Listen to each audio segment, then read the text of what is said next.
തുർക്കി സ്റ്റൈലിലുള്ള ഇന്ത്യയിലെ ആദ്യത്തെ സ്ഥാപനം Althamar near Al Shifa hospital, bypass road, Perinthalmanna, Musliyarangadi, Edakkara, Musliyarangadi, Kondotty. വാർത്തകൾ തുടരുന്നു. എടപ്പറ്റ ഗ്രാമപഞ്ചായത്തിൽ 2024-25 വാർഷിക പദ്ധതി രൂപവൽക്കരണത്തിന്റെ ഭാഗമായി വികസന സെമിനാർ അവതരിപ്പിച്ചു.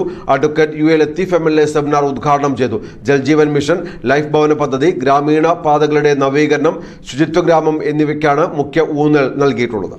കേന്ദ്ര സംസ്ഥാന സർക്കാരുകളുടെയും വിവിധ പദ്ധതികളുടെ ഗുണഭോക്തൃ വിഹിതമായി ലഭിക്കുന്ന 11.70 കോടി രൂപയാണ് 2024-25 വർഷത്തേക്കുള്ള പദ്ധതിയിൽ അടങ്കൽ തുകയായി കണക്കാക്കുന്നത്.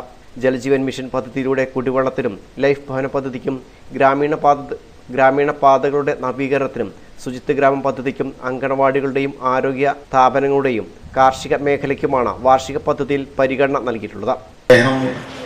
എത്രമാത്രം ശ്രമിച്ചു എന്നുള്ളത് നമുക്കെല്ലാവർക്കും അറിയാവുന്നതാണ്. പിന്നീട് കേരളത്തിൽ മാറി മാറി വന്ന ഗവൺമെൻറ്റുകൾ അതിനനുസൃതമായ നയരൂപീകരണങ്ങൾ നടത്തുകയുണ്ടായി.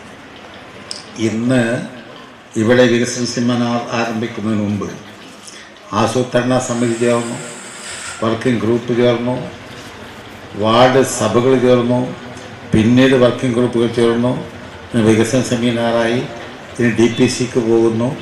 അങ്ങനെ നിരന്തരമായ ചർച്ചകളുടെ അവസാനത്തിൽ ഈ പഞ്ചായത്തിലെ എല്ലാ വിഭാഗം ആബാലവൃദ്ധ ജനങ്ങളുടെയും ആഗ്രഹങ്ങൾ പ്രതിഫലിക്കുന്നതായിരിക്കും ഒരു പക്ഷേ ഇവിടുത്തെ കരട് രേഖ.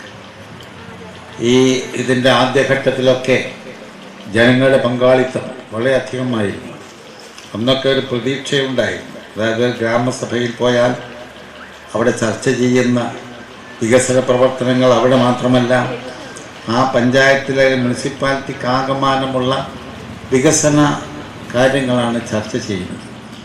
ഇന്ന് അത് മാറി ഒരു ഗ്രാമസഭയിൽ പങ്കെടുക്കുവാൻ ആളുകളെ വിളിക്കുമ്പോൾ അതിൻ്റെ പഞ്ചായത്ത് മെമ്പറായാലും ജനങ്ങൾക്കായാലും അവിടെ വാർഡിന് എന്ത് ലഭിക്കും എന്നുള്ളതാണ്.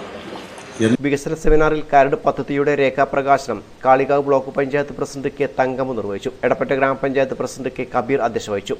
ജില്ലാ പഞ്ചായത്ത് മെമ്പർ റഹ്മത്തുന്നിസ താമരത്ത് മുഖ്യപ്രഭാഷണം നടത്തി. ഗ്രാമപഞ്ചായത്ത് മെമ്പർമാർ, ആസൂത്രണ സമിതി അംഗങ്ങൾ, ഉദ്യോഗസ്ഥർ, രാഷ്ട്രീയ പാർട്ടി പ്രതിനിധികൾ എന്നിവർ ചടങ്ങിൽ സംബന്ധിച്ചു.